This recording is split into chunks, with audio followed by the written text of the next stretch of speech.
All right, what's going on? Terry James, your mortgage guy, coming to you.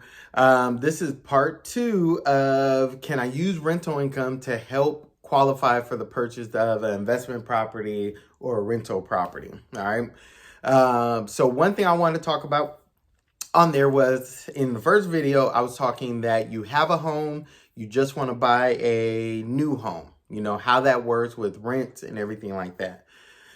This one, I want to talk about that if you have your new home, you want to convert your current home into rental and then buy a new primary residence or a residence that you're going to live in. So on there's a couple differences on there. There's going to be, little nuances that are a little bit different. I quickly just wanted to go over those and clarify some of those and to see what those are. So essentially, you have your house, you want to convert it and buy a new home. So when it comes to that, there's a couple special things that come along with that. So number one, on the lending side, they always want to confirm that the house you're buying is typically going to be better than the house you're leaving. The reason why is because when you buy a primary residence, you get a lot of discounts.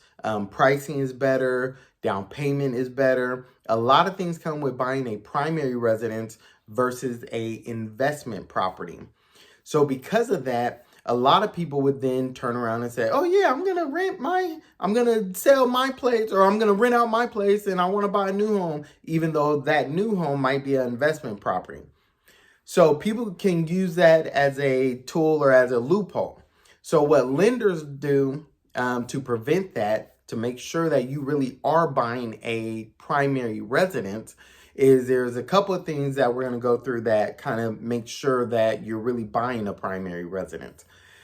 So number one, the new property that you're moving into, it doesn't necessarily have to be bigger than your current home or have more bedrooms, but there has to be a better convenience for you. So if that means that, hey, my new home is going to be closer to my work, there has to be some reasons as to why the new home is actually going to be your primary residence. So you want to keep that in mind, when you start looking for investment properties or anything like that. If you buy the same level of home, there are going to be some questions as to if you're really buying a primary residence. Okay. So what also comes with that is, as I said before, you can use 75% of the rental. So you haven't been a landlord before. So this is your first time becoming a landlord where you have investment, you have a rental income. You can use 75%.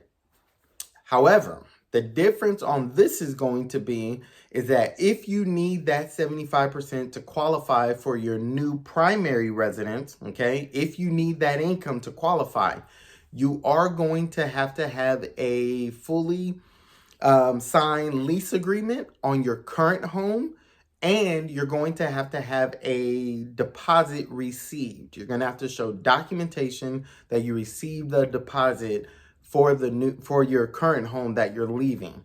Okay. So what we're saying is that this is different because you have a home, which means that you can go ahead and lease that home out and say, based upon when we buy the new home, I will agree to move in.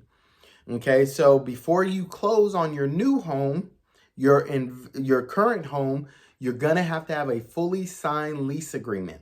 Okay. And you also will have to show proof that you received the documentation, because once again, this is another layer of really verifying that the home you're buying is truly going to be a primary residence. And so there's other things in there, but that's a layer why they do that from the lending side. And so, yes, you still will be able to use 75% of your current home if you plan to rent that out. You get the lease agreement saying they're going to pay this much. 75% of that you can use as your income to help qualify for the new home. Okay. And so that's where some of the differences are. For example, if you were already a landlord, right? So if you're already renting, you already have rental income, you cannot use 75% of the rent on there. What's going to determine what that income is your tax returns. So once again, it's all about planning, right? So if you currently have a rental agreement, you want to plan and say, okay, when I file my taxes, if I don't claim the rents, though, if I don't claim any rent being received, you cannot use the rental income. So you will not be able to use 75% of the rent because you've already had that for on your tax returns. So you have to understand that what I'm referring to are those where there's first time landlords. Okay, so first time landlords, you haven't owned, this is your first time renting, this is your first time buying a rental property, you currently already have one, or your current home is going to be converted into rental.